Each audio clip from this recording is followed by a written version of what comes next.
The new channel.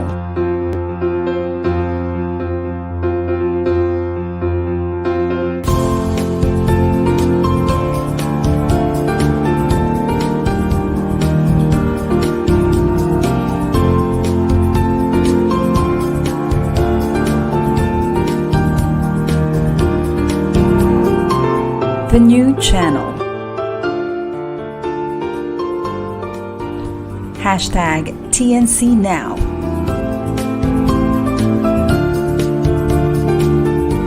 The views, opinions, and insights expressed in the following shows are those of the host, producers, guests, and viewers. They do not necessarily reflect the position of the channel. Viewer discretion is advised. Hello and welcome to the new channel! Our passion transforms a community channel that sees all things through new. I am Lord a.k.a. Rael Estacio Jr., hailing all the way from the land of milk and honey, streaming from Wellington, New Zealand, Kiara Koto Katawa from Aotearoa, and I am with... I am Mac J, Kuya Mac Ravanzo, ang jolly bro ng mga volunteer. Hashtag Mackwentong Volunteer Streaming from Mandaling City. And you're watching the Season 1, Episode 7, wow, of Chill and Charity Fridays by I Am Making a Difference.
Ayan nga naman, di ba? Happy Friday, Chi-Chatters! Great things start from the small beginnings. And so today, or tonight, wherever you are, whatever time zones you are in, we start by simply believing that you and I, no matter how big or small you are, we can all make a difference. Because charity begins at home and extends to the communities beyond our walls.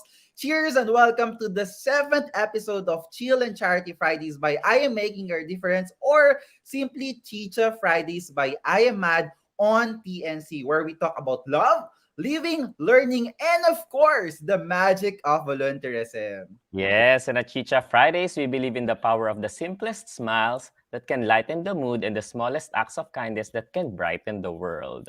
Let's do good, feel good, and talk good.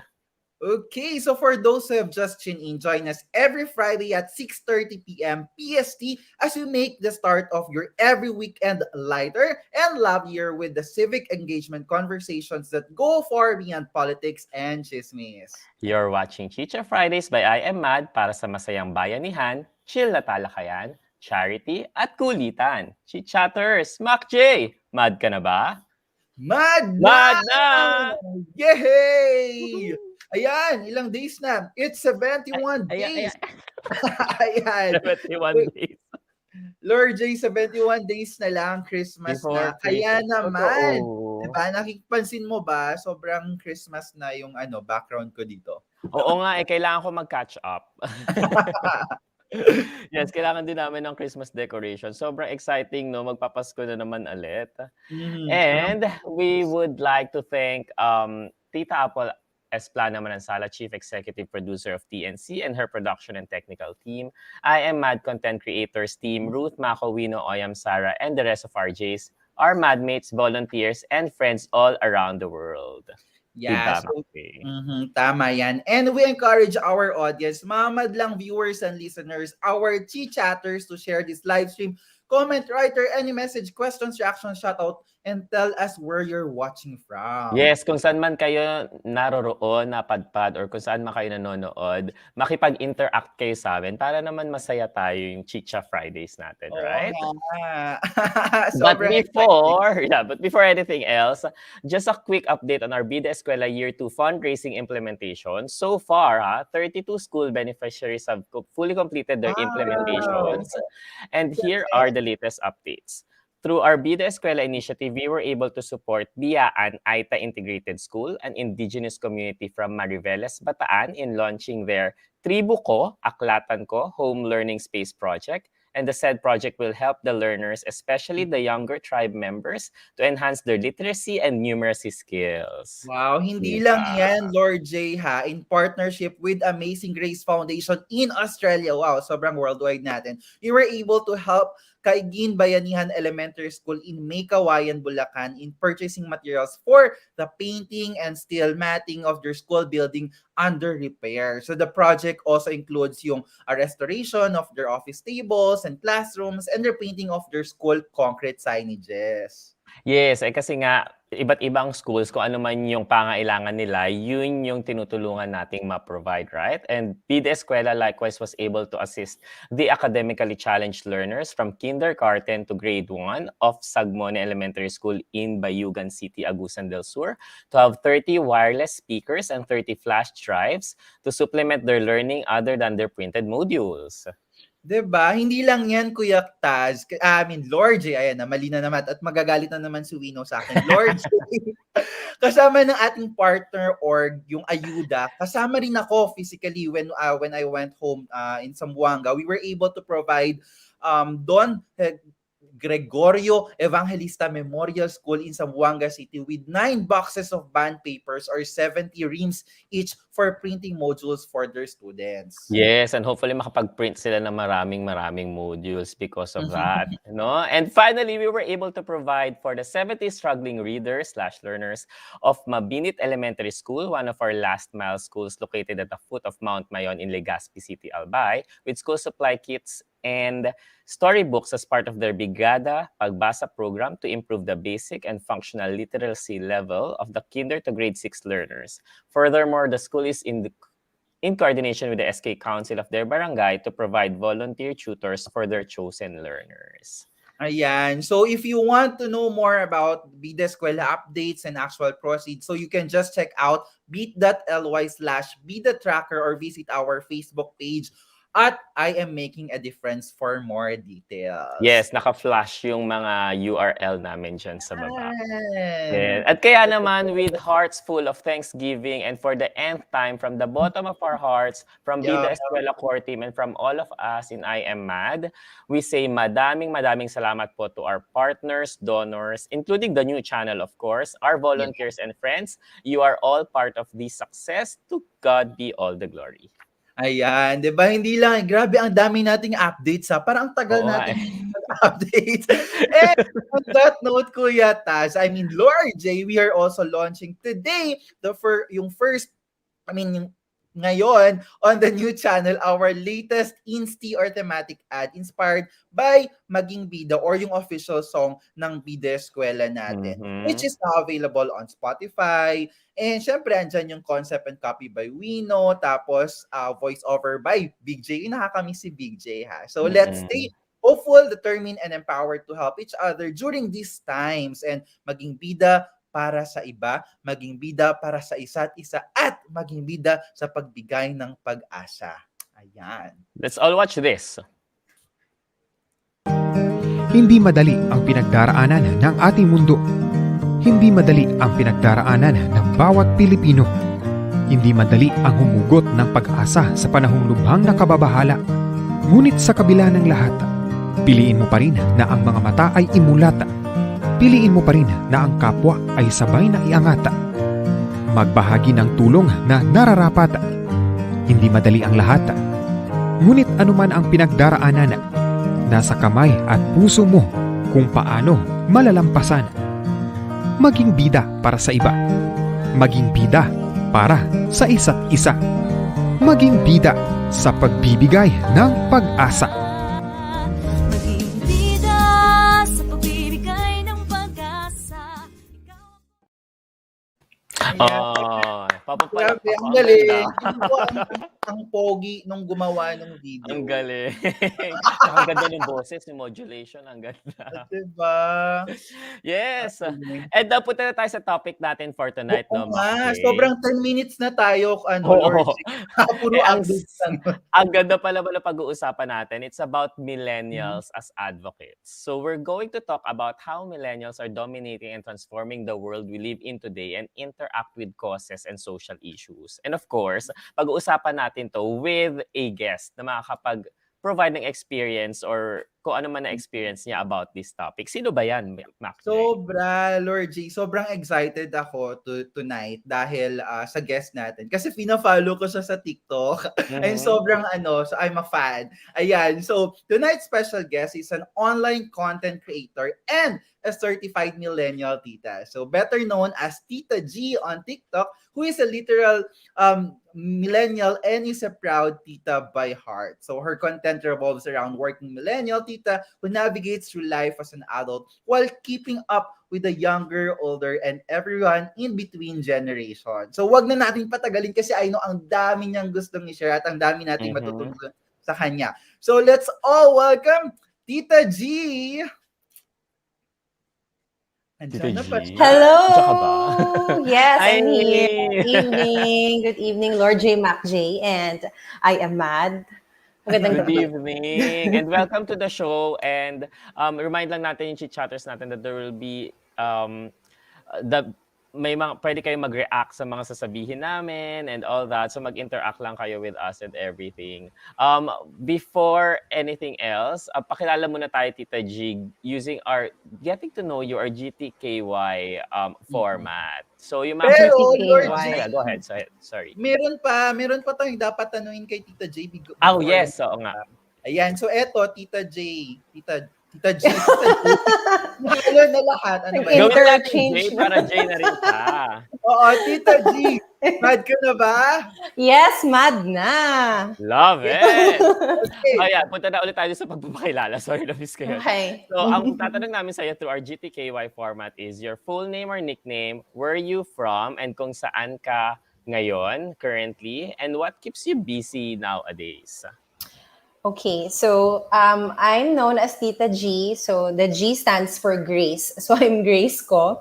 I'm currently residing now in Davao because of the work from home situation. So what's keeping me busy is I juggle my day-to-day with work because I am working full-time. And at nighttime and during the weekends, I work on my content creation. Nice. Mm-mm. And one more Yun. thing, any Yes. favorite or particular interest that you want to share with us? Anything under the sun na favorite mo? Favorite ko lately ang gumawa ng kape na hand brewed. Really? Yun yung aking pinagkakaabalahan lately. So graduate na ako sa mga 3-in-1, tsaka yung So, mga binibiling instant. kape. Graduate na ako So, doon doon. tayo So sa mga oo. matapang na hand Yung mga kaya kayo paglaban ng mga Kaya kayo kape. paglaban, Oo, yeah. ganun. Gusto ko yan. Parang gusto ko yan. Ayan. Anyway, sige. Ito, Tita G, kasi for sure, ang daming gustong makilala pa kung sino talaga si Tita G. So, just share to us, how were you growing up as a kid and how did you transition to becoming, a millennial tita? So, and what is your main advocacy or mission in life that now you're a certified tita? Ayan. Grabe, pang Miss Universe pala yung tanungan Yeah. dito. Okay. Well, growing up, I think magkakaedad ba tayo, Lord J. Mac J? Millennials. Ayoko. Mga may millennials. Millennials. Feeling millennials. Umabot sa millennials, Sabi ganyan. Diba, like, I think yung generation natin, we grew up in a time wherein na pagdaanan natin yung hindi pa digital ang mga bagay-bagay. So meaning lahat analog. So alam natin yung feeling na information is not readily available. Alam natin yung feeling na it takes time for us to meet our friends because we have to schedule, we have to call them via the landline and everything. So napagdaanan natin yung lahat. And I think sabay din tayo nag-transform when the world transformed, when technology came in and everything became instant. So for me, growing up, I had that experience and I grew up parang with information becoming more and more available as the days goes by, lalo na ngayon, di ba? And yun, so kaya nung parang ngayon din, especially now no, that I am using my platform to talk about the millennial life, I am actually recounting my experiences from before and telling that story to my fellow millennials. Parang gusto ko din kasi parang bigyan ng voice yung mga kaedaran ko na parang let's talk about our experiences before and how can our experiences actually influence the younger generation and possibly inspire yung mga naunang generation. So, yun. At yun yung pinagkakaabalahan ko ngayon.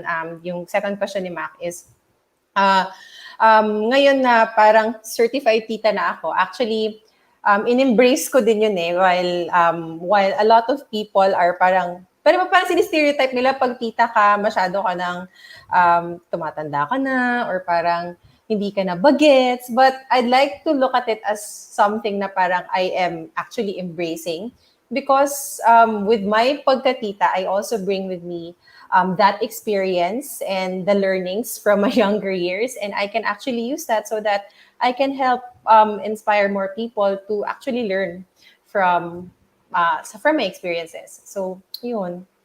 Yeah.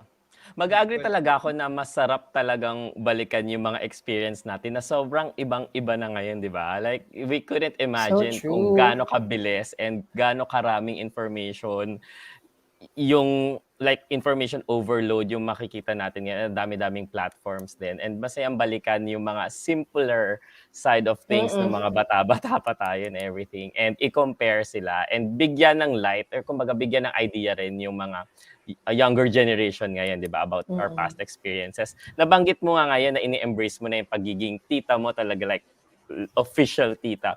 Matanong lang namin, what is it with the titas and titos of this time, la? Like, how do you know if one is a certified tito or tita, and what do you think is the most positive traits or characteristics nila? Kailangan ko mag-note. Oo nga, kasi kailangan yung checklist. certified na pala. Checklist. Well, I mean, ang una kong tanong, sumasakit na ba ang likod mo?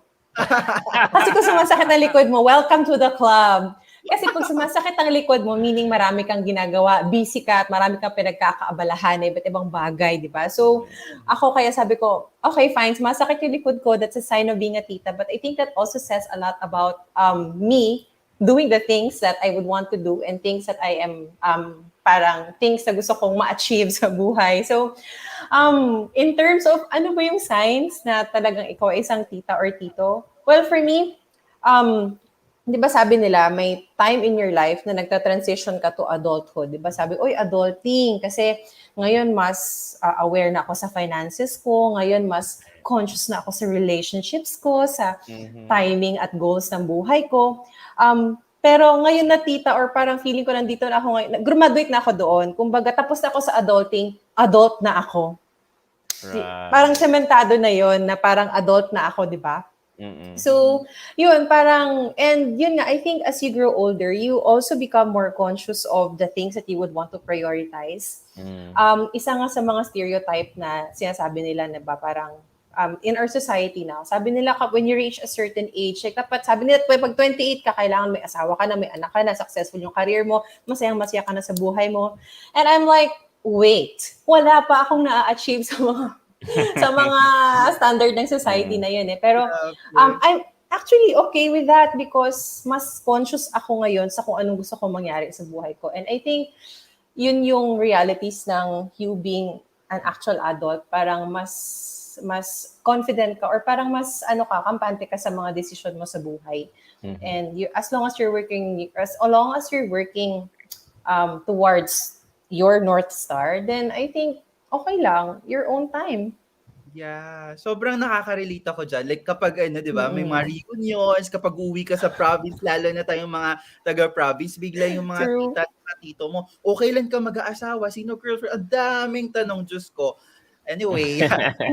At saka yung mga signs of being a tito, no? Yung mga gusto mo ngayon kapag namimili ka, hindi ka na lang basta yung mga damit and everything. Na-excite ka na sa mga bed sheets. Yung mga plato sa mga baso. Diba? At At saka yung sumasakit Nako. yung likod, lagi mo ng best friend si White Flower or kung ano ang Correct. mga liniment na nandiyan. Tama. Anyway, Tita G, ngayon naman, let's talk about your online content as, Tita Mm, G on TikTok. I know you have mm. like 1.2 likes on TikTok. Wow, sobrang dami nun. So, how did you come up with it or any, inspiration in doing it? And what's your most exciting and most challenging experience in coming up with contents? I know kasi minsan, di ba, yung Hmm. mga content creators, minsan nakakapagod rin gumawa ng content. So, how do you create entertaining and very relatable content? And siguro, how do you enjoy it?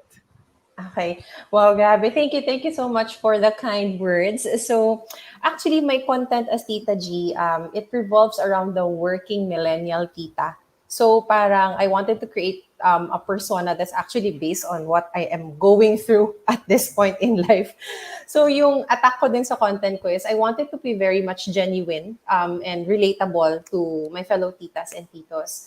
So I create skits that parang entertain pero also at the same time may underlying message like for example, I'll give an example yung sinabi mo kanina sa reunion. Kakalabas ko lang ng content about that. Yung parang people are always asking you, stereotyping you about these things, pero what's wrong about my own timing? Wala namang mali doon, 'di ba? So, tapos nung pinush ko yung content na yun, nagulat ako ang daming nakarelate, ang daming nag-share. So, I'm like, girl, hindi ako nag-iisa. Marami pala tayo ditong ganito yung problema.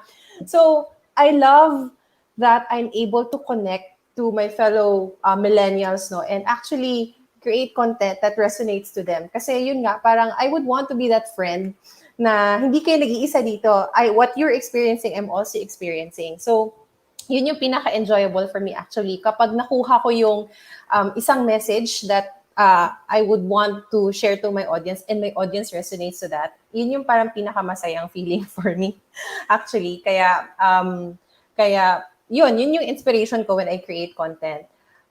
Challenges, I think it's time management.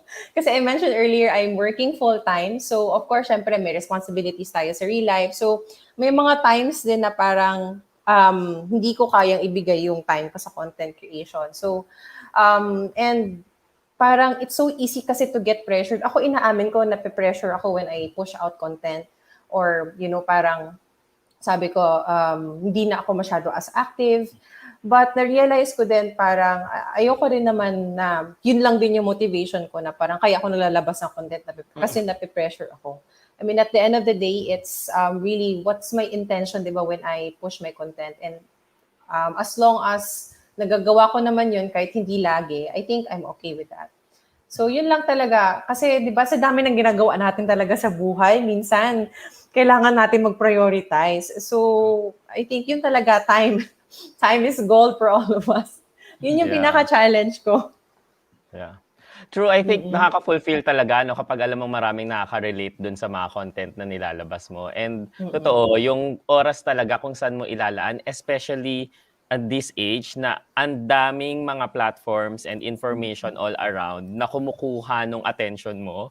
Sobrang kailangan mo talaga ma-manage yung time and you have to prioritize, okay, aling avenues lang ba yung gusto kong tingnan? At ano lang ba yung gusto kong mag-deal with? Mabalik tayo in terms of like millennials being like advocates and promoting their advocacy. Established naman na kapag ka naging viral ka or something sa TikTok or any other social media platforms, usually entertaining yan or fun. But do you think it is also a effective platform sa paglabas ng advocacy or like pag-follow ng specific causes and promoting them? Yeah, most definitely. Ngayon, kaya I'm very surprised with the new media ngayon, like TikTok. Kasi one post from a certain person, pag shared by multiple times, grabe yung reach. Like, nagulat ako na isang beses, parang nag-usap kami ng friends ko. Tapos parang yung isang video na sobrang layo sa kanyang personality, nakarating sa kanya. So definitely, I think new media now has the power to reach the audience, na, lalo na yung mga younger generation.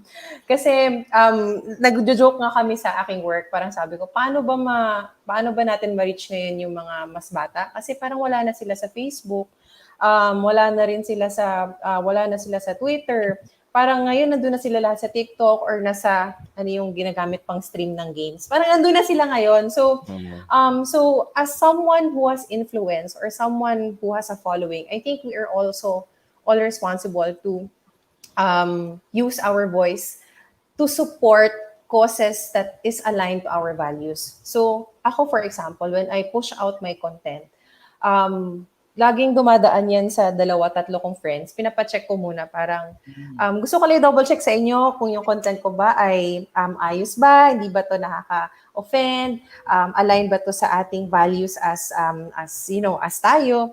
So I mean as simple as that, 'di ba? And also kasi when you have a platform, syempre different brands, different causes would go to you.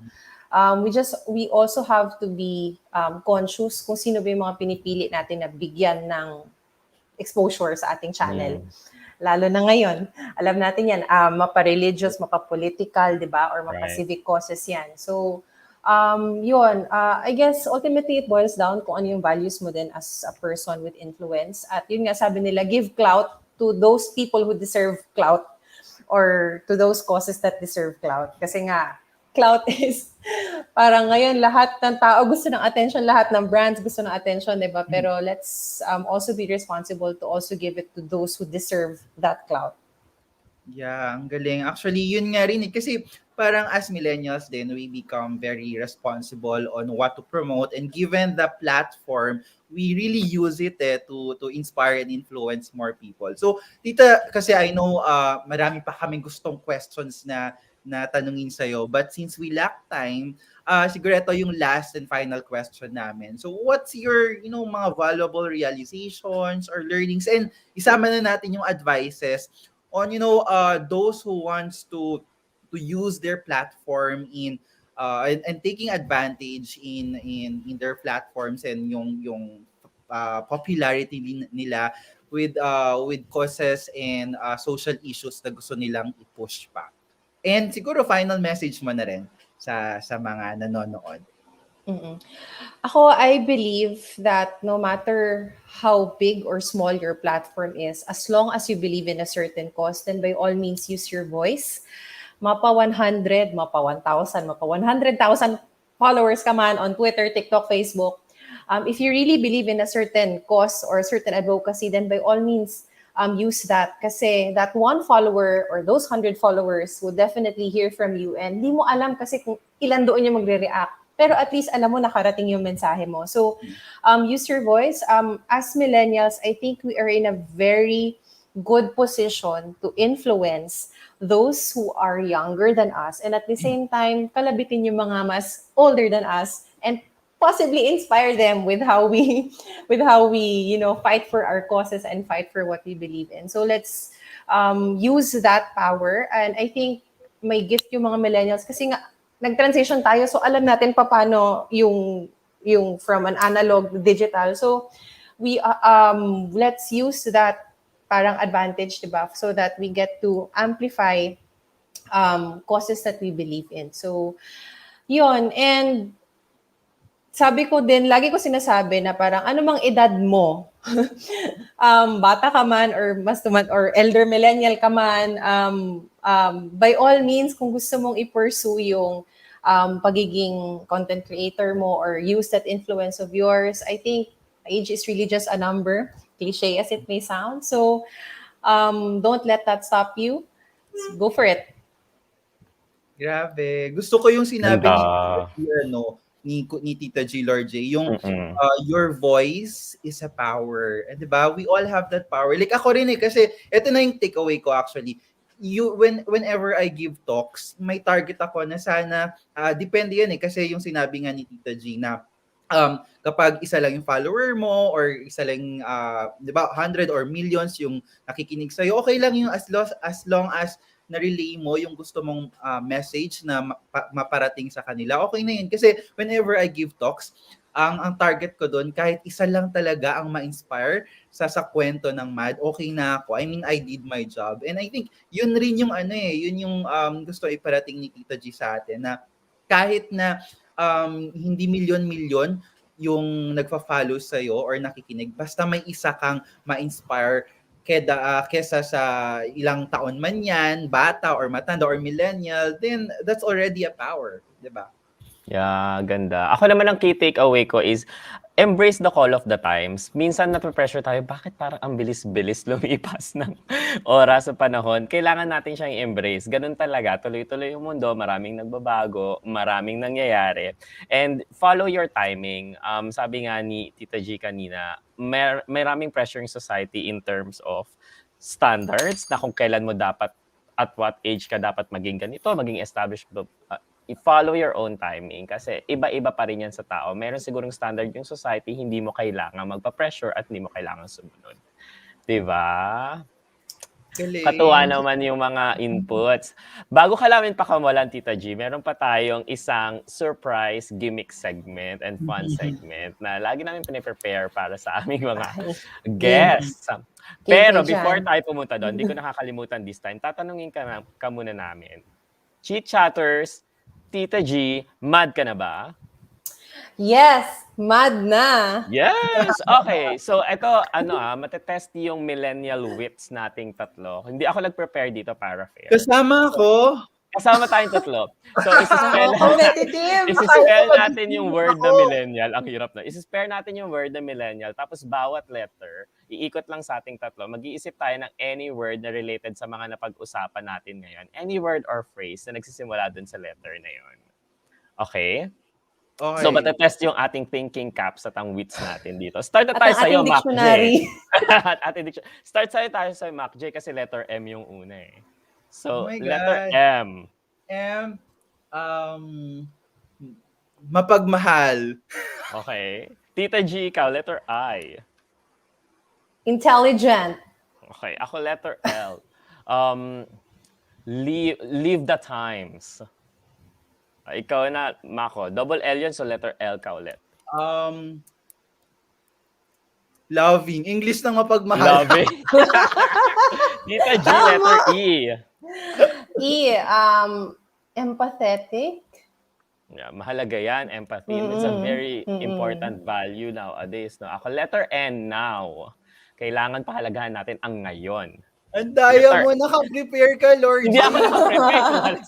Letter N ulit. Mac. Ako na, letter? Anong letter N na? ulit. Double N, di ba? Ikaw na, letter N. Tagalog nung now mo, ngayon. Ngayon. Letter I, Tita G. Importante. Dahil importante ang ating role. Letter A. Ito, maganda to. Advocacy. So, gamitin natin ang ating mga platform sa pagpapalawak at pagpopromote ng ating mga advokasya. Finally, Mac J, letter L. Letter L. Hindi ko na pwede ulitin yung ano eh. Hindi na. Siguro bawal na ang love. Live now. Yun yung always ko rin sinasabi sa sarili ko. Kasi as millennials, we, di ba, pressured tayo sa mga ganap mga buhay-buhay. So I think yun rin yung sinasabi ko sa sarili ko that always live now because mas importante yung present kesa dun sa ine-expect ng mga tao sa atin. Na-connect ko. Di ba naitawid naman natin yung pag-spelling ng millennial? Okay, thank you very much for being such a good sport, Tita G, and for all the inputs na nakuha namin sa'yo tonight. Thank you. Yay, thank you so much, Lord J, Mac J, and of course, Mad, for inviting me. Super had fun tonight. Okay. Thank you for joining us in this episode, Chit Chatters, in this Chicha Fridays by I Am Mad on TNC. Get to know more about I Am Mad Making a Difference and support our initiatives by following and messaging us on Facebook. That's facebook.com/I Am Making a Difference, or email us at iammadph@gmail.com. You may also listen to our volunteer stories or podcasts directly, and no sign-in required via anchor.fm/IamMad, or search Mad Talks Podcast by I Am Making a Difference on Spotify or Apple Podcasts and start your Mad audio habit. This is Lord J. Kuya Taz Rogelio Estacio Jr., hailing from the land of milk and honey, streaming from Wellington, New Zealand. Kia ora koto katoa from Aotearoa. This has been Chill and Charity Fridays by I Am Mad on TNC, where we talk about love, living, learning, and of course, the magic of volunteerism. Let's do good, feel good, and talk good.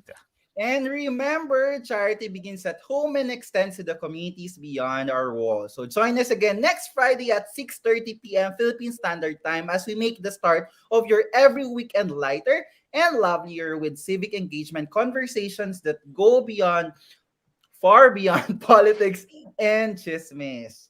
There. So as we end this episode, you'd like, as we always do, let's treat ourselves with this weekend's Chicha Fridays SSS. Bago to or special Sound session.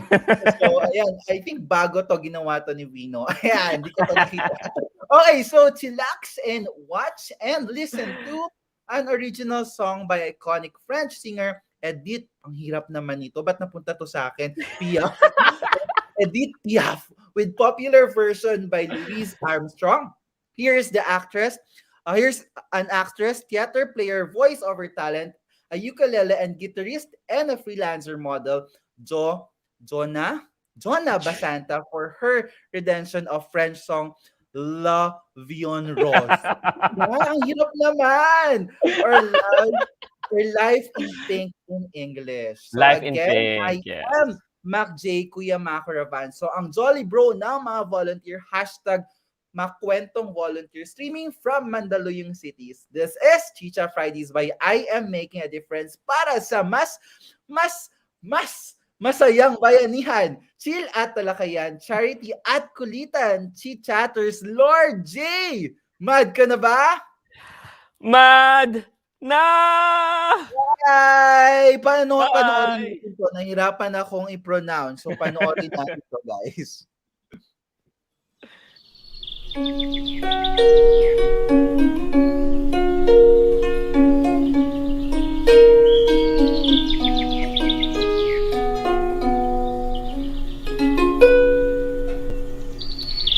Cuando me pato sepa, me palito bra, je vois un rose. Il m'a dit des mots d'amour, des mots à tous les jours, et ça me fait quelque chose. Il a trempé dans mon corps, on n'est pas de bonheur.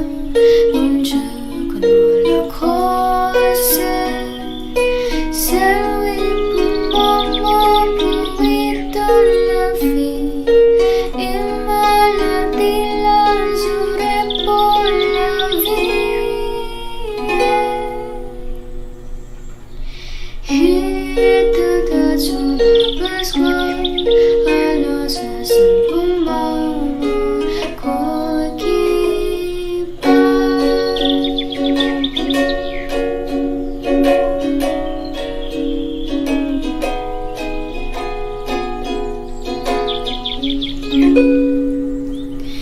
Hold me close and hold me fast. This magic spell you've cast is this Millennial Tita. When you kiss me, heaven sighs, and so I close my eyes, I see Millennial Tita.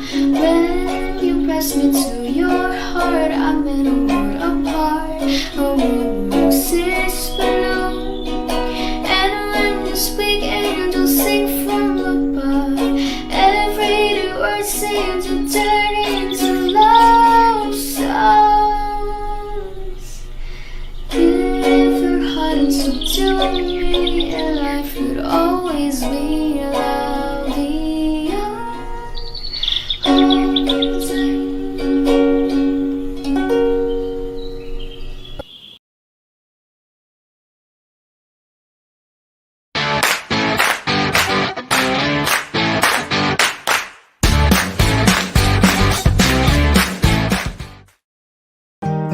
Hindi madali ang pinagdaraanan ng ating mundo.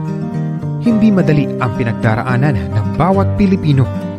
Hindi madali ang humugot ng pag-asa sa panahong lubhang nakababahala.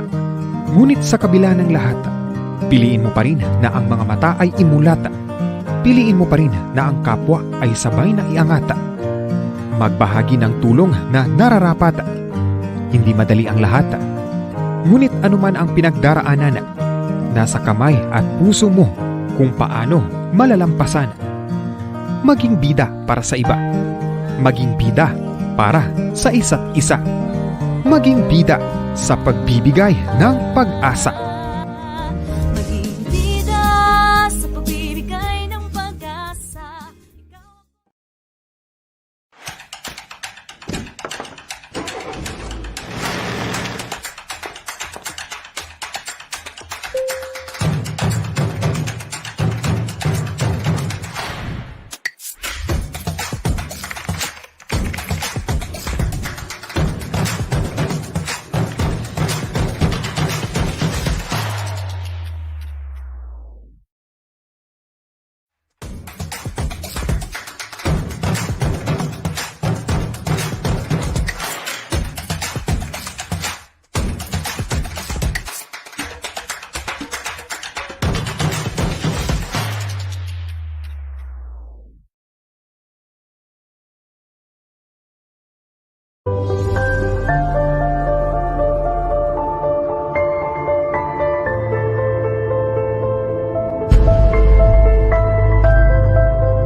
Have you been dreaming of launching your own podcast but don't know how and where to start?